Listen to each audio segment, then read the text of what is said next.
अस्सलाम वालेकुम, बिस्मिल्लाहिर्रहमानिर्रहीम स्टूडेंट्स। उम्मीद है आप सब लोग खैरियत से होंगे। आज की इस वीडियो में मुझे आप लोगों से ये शेयर करना था कि जब आपके पास बोर्ड की कॉपी आती है, यानी 9 मैट्रिक के पेपर्स 8 में से शुरू है, फर्स्ट या सेकेंड ईयर के 22 में से ही होंगे, तो उस कॉपी को फिल करके आपको अपना पेपर अटैम्प्ट किस तरीके से करना होता है स्टेप बाय स्टेप। तो इस वीडियो में जो है हम लोग वही चीज़ें हम डिस्कस करेंगे, ठीक है। जो क्लास 9 वाले हैं वो तो फर्स्ट टाइम पेपर दे रहे हैं, तो मैं उनको ज़रा थोड़ा सा डिटेल में बता देता हूँ किस तरीके से आपको अपनी क्या बोर्ड की कॉपी फिल करनी होती है, ठीक है।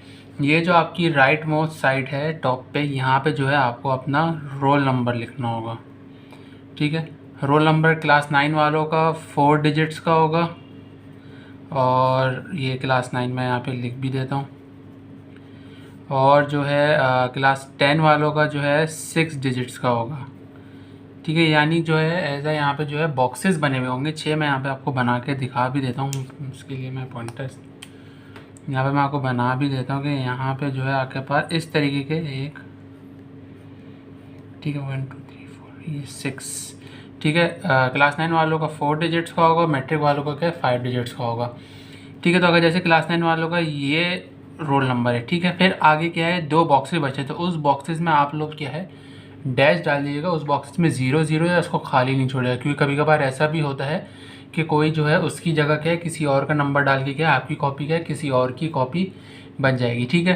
फिर यहाँ पे जो है वो आपका शायद नेम मांगेंगे, नेम होगा आपका शायद इनरोलमेंट नंबर होगा। इनरोलमेंट नंबर वो है जो आपको एक इनरोलमेंट कार्ड मिलेगा आपके एडमिट कार्ड के साथ क्लास 9 वालों को, ठीक है। मैट्रिक वालों को 9 में मिल चुका होगा, तो वो मैट्रिक वालों के साथ मैट्रिक वाले अपने लेके जाएंगे। फर्स्ट ईयर वालों को भी मिलेगा, सेकेंड ईयर वालों को जब वो फर्स्ट ईयर में होंगे तो उनको मिल गया होगा, ठीक है। फिर वो आपका सेंटर पूछेंगे, ठीक है। और फिर वो आपकी शिफ्ट वगैरह पूछेंगे कि शिफ्ट आपकी मॉर्निंग है या इवनिंग है, ठीक है। फिर और इतनी कोई इंपॉर्टेंट चीज़ें नहीं होंगी। अच्छा, इसमें नीचे शायद एंड में यहाँ पे आपकी सप्लीस का होगा कि आपने नंबर ऑफ़ सप्लीमेंट्स कितनी अटैच की, तो यहाँ पे इस बॉक्स में होगा, इस बॉक्स में सप्लीस का। तो यहाँ पे क्या है आपको वहाँ पे लिख देना है जैसे आपने 1 2 3 इस तरीके से ली, ठीक है। तो ये क्या है पहले पेज की इंस्ट्रक्शन है, क्योंकि जो है आप लोगों का पहला पेज फाड़ दिया जाता है, सिर्फ आपका क्या है वो रोल नंबर लिख दिया जाता है, फिर आपकी कॉपीज़ चेक होती हैं, ठीक है। फिर हम क्या है जब अगर बोर्ड का पेपर आता है तो पहला सेक्शन हमारे पास क्या होता है, सेक्शन ए हमारे पास होता है MCQs का होता है। सेक्शन ए जो होता है हमारे पास, ठीक है, वो होता है हमारे पास MCQs का। अच्छा, अब MCQs अटैम्प्ट करने से पहले एक इम्पॉर्टेंट बात जो मैं आप लोगों को बताना चाहूँगा कि जो है जो भी स्टूडेंट्स को MCQs पेपर लिखा होता है उसके क्या है राइट साइड पे क्या है कोड लिखा होता है, कोड नंबर लिखा होता है। या तो वो कोड A होता है, B यानी C से लेकर उन्होंने क्या है F तक बनाए हुए होते हैं, यानी कि MCQ सेम होते हैं, वो बस क्या है उसमें शफल कर देते हैं, ठीक है। तो जिस स्टूडेंट को जो भी कोड नंबर का MCQ का पेपर मिले वो लाजमी अपना कोड नंबर टॉप पे बॉक्स में बना के लिख दे, क्योंकि अगर उसने वो कोड नंबर नहीं लिखा तो जो है उसका MCQ का पेपर चेक नहीं होगा, तो उसको क्या है स्ट्रेट अवे यहाँ पे 0 मिल जाएंगे। तो इस बात का आपको ख़ास ध्यान रखना है, ठीक है। फिर आप लोगों का MCQ शुरू होगा। MCQ में काउंटिंग जो है आई थिंक रोमन में होगी, तो 1 2 से लेके आइए यहाँ पे जो है 15 तक आ जाएगी, ठीक है। ये सॉरी मैं ये आपका 9 आ गया, ये 10 सॉरी 10, ये 11, ये 12, ये 13, ये आपकी क्या है 15 तक आ जाएगी, ठीक है। यहाँ पे मैंने काउंटिंग लिख दी, ठीक है। फिर अच्छा, अब इसमें क्या है आपको जैसे पहले वाले MCQs का आंसर ऑप्शन A लग रहा है, तो आप यहाँ पे क्या है ऑप्शन A लिखकर और जो आंसर आपको होगा वो लिखेंगे। ये नहीं कि आप डायरेक्ट आंसर लिख दें, क्योंकि बोर्ड में क्या है नंबर के साथ साथ और नंबर्स के साथ साथ क्या ऑप्शंस भी दिए हुए होते हैं। तो आप इस बात का खास ध्यान रखिएगा कि आप जो भी MCQs अटैम्प्ट कर रहे हैं उसका आप ऑप्शन भी लिखिएगा कि ऑप्शन A करेक्ट है, ऑप्शन B या ऑप्शन C, ठीक है। क्योंकि अगर आपने ऑप्शंस नहीं लिखे तो आप लोगों के मार्क्स डिडक्ट हो सकते हैं, ठीक है, फॉर सेफ साइड में कह रहा हूँ, ठीक है। फिर अगर जैसे आपको किसी MCQs में क्या श्योरिटी नहीं है कि मुझे श्योर नहीं हो रहा कि मैं कौन सा लिखूँ, तो आप क्या पेंसिल से चारों लिख लें, क्योंकि MCQs पेपर क्या है हाफ एन आवर। अच्छा, इसके लिए टाइम कितना होता है आपके पास, टाइम होता है आपके पास 30 मिनट्स होते हैं, ठीक है। 30 मिनट्स के लिए आपको MCQs पेपर मिलेगा, फिर वो क्या है आपको वापस दे दिया जाएगा, वापस ले लिया जाएगा, ठीक है। तो आपने MCQs सारे अटैम्प्ट करने जिसमें आपको कन्फ्यूजन हो उससे आपके चारों ऑप्शन आपने लिख लिए, मैंने जैसे करता था, ठीक है। तो आपका सेक्शन A ख़त्म हो गया, ठीक है। अब हम आते हैं सेक्शन B पे, ठीक है। सेक्शन B हमारा किसका होता है, सेक्शन बी हमारा होता है शॉर्ट क्वेश्चन आंसर्स का। ठीक है, मेरे थोड़ा कट मार्कर शायद ख़राब हो गया तो मैं इसको भी सही। ठीक है, इसमें हमारे पास क्या है, हमें एनी 8 करने होते हैं आउट ऑफ 12। ठीक है, ऐसे ही है।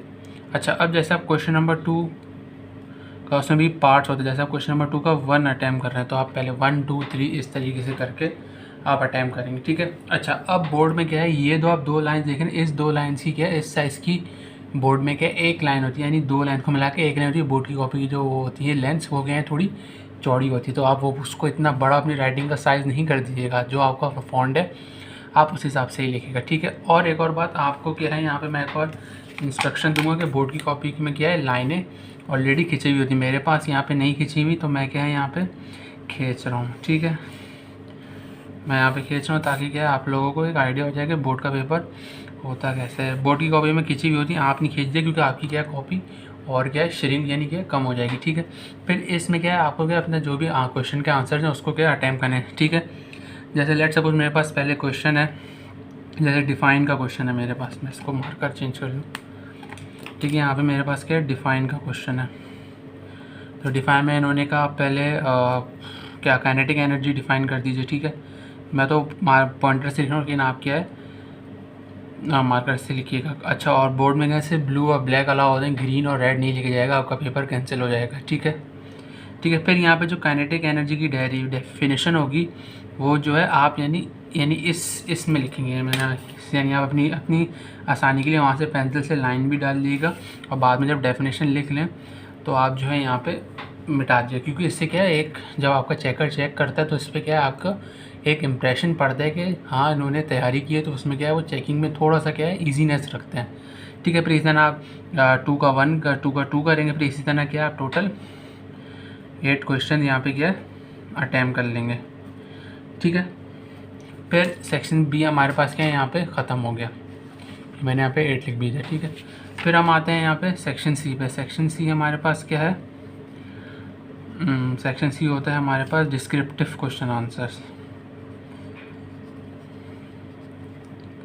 ठीक है, डिस्क्रिप्टिव क्वेश्चन आंसर था। ठीक है, इसमें भी हम वही पहले हम लाइंस खींच लेते हैं यहाँ पे ताकि मैं आपको प्रेजेंट इसकी बता दूँ, क्योंकि जैसे सेक्शन बी में करना है शॉर्ट में, वैसे ही आप लोगों को क्या है यहाँ पे सेक्शन सी में भी करना होगा। ठीक है, क्योंकि मैं लेफ्टी हूँ तो मुझे मार्कर पकड़ने में थोड़ी सी ज़रा मुश्किल हो रही है, तो इसके लिए आप ज़रा मेरी राइटिंग के लिए तो थोड़ा एडजस्ट कर लीजिएगा, और अगर कोई मुश्किल हो तो मुझे कमेंट सेक्शन में पूछ लीजिएगा, मैं आपको बता दूँगा। ठीक है, और हाँ इस पेपर में एक और बात बताना भूल गया, इस पेपर में आपके पास टोटल टाइम कितना होता है, टाइम होता है आपके पास 2.5 आवर यानी 2.5 घंटे होते हैं। ठीक है, और जो क्लास 9 के जो साइंस के पेपर हैं वो 9:30 से 12:30 हैं, और जनरल साइंस वालों के क्या है आई थिंक 2 से 5 हैं। ठीक है, तो अब जैसे सेक्शन बी में होता है आई थिंक क्वेश्चन नंबर 15 से, तो 15 का उन्होंने शायद 15 16 इस तरीके से। ठीक है, उसमें इन्होंने आप लोगों से पूछ लिया कि बॉयज़ लॉ की आप डेफिनेशन लिखिए और उसका एक्सप्रेशन ड्राइव कीजिए। ठीक है, तो आपने यहाँ पे बॉयज़ लॉ की हेडिंग डाली। ठीक है, फिर इसका यहाँ पे आप जो भी स्टेटमेंट है वो आपने क्या है बीच में ही लिखना है पूरे, यानी इस तरीके से नहीं करना है, यानी यहाँ पे अपनी आसानी के लिए लाइन ड्रॉ कर ली ताकि क्या आपका जो सीक्वेंस है वो इस तरीके से टूटे। ठीक है, तो फिर यहाँ पे जो हमें डेरिवेशन थी P1 V1 = V2 अगर वो प्रूफ करनी है तो फिर वो आप लोग क्या है इसमें क्या है आगे कर देंगे। ठीक है, तो ये चीज़ें थी जो मुझे आप लोगों को बतानी थी। अच्छा, एक और बात रखिएगा, अगर आप नंबर और सप्लीमेंट्स लें तो उसको स्टेपलर कीजिएगा, स्टेपलर जो है अपना लेकर जाइएगा, क्योंकि वो लोग थ्रेड दे देंगे, थ्रेड से कॉपी आसानी से निकाल ली जाती है, तो थ्रेड्स नहीं यूज़ कीजिएगा, स्टेपलर लेकर जाइएगा ताकि क्या अपना स्टेपलर करके उनको अपनी क्या है बोर्ड की कॉपी दे सकें। ठीक है, और बोर्ड जितनी सप्लीमेंट्स लिए हैं वो आप क्या है यहाँ पे आगे लिख दीजिएगा, यहाँ पे जो सप्लीमेंट नंबर है, फिर ये सारी डिटेल्स फिल अपना रोल नंबर 9 का 4 डिजिट्स का, मैट्रिक का 6 डिजिट्स का होता है, फर्स्ट ईयर का भी 6 डिजिट्स का होता है, सेकंड ईयर का भी 6 डिजिट्स का होता है। ठीक है, फिर यहाँ पे अपना एमसीक्यूज़ का कोड ज़रूर लिख लिया, कोड नहीं लिखेंगे तो आपके एमसीक्यूज़ चेक नहीं होंगे। ठीक है, तो ये कुछ इंपॉर्टेंट चीज़ें थी कि आपको बोर्ड का पेपर अटैम्प्ट कैसे करना होता है, वो मैंने आप लोगों से शेयर कर दी। ठीक है, तो अगर आप मेरे चैनल पर न्यू हैं तो चैनल को सब्सक्राइब करें, बेल आइकन को प्रेस करें और मेरी वीडियो को लाइक करें ताकि, और इसको सब्सक्राइब करें ताकि आपको हर नया वीडियो की अपडेट मिलती रहे। कन्फ्यूजन मुझे कमेंट सेक्शन पे या इंस्टाग्राम पे जाके मुझे फॉलो कर सकते हैं, ठीक है। मैंने एक व्हाट्सएप ग्रुप भी डिज़ाइन किया है इसी फर्स्ट या सेकंड ईयर यूनिवर्सिटी स्टूडेंट्स के लिए भी, ताकि मैं उनकी प्रॉब्लम्स उनको मटेरियल प्रोवाइड कर सकूँ प्रिपरेशन के लिए, ठीक है। तो मिलते हैं अगली वीडियो में। अपना बहुत बहुत ख्याल रखना। मैं इस व्हाट्सएप ग्रुप का वीडियो का लिंक और गूगल फॉर्म का लिंक डिस्क्रिप्शन में डाल दूँगा। अपना बहुत बहुत ख्याल रखिएगा। अल्लाह हाफ़िज़।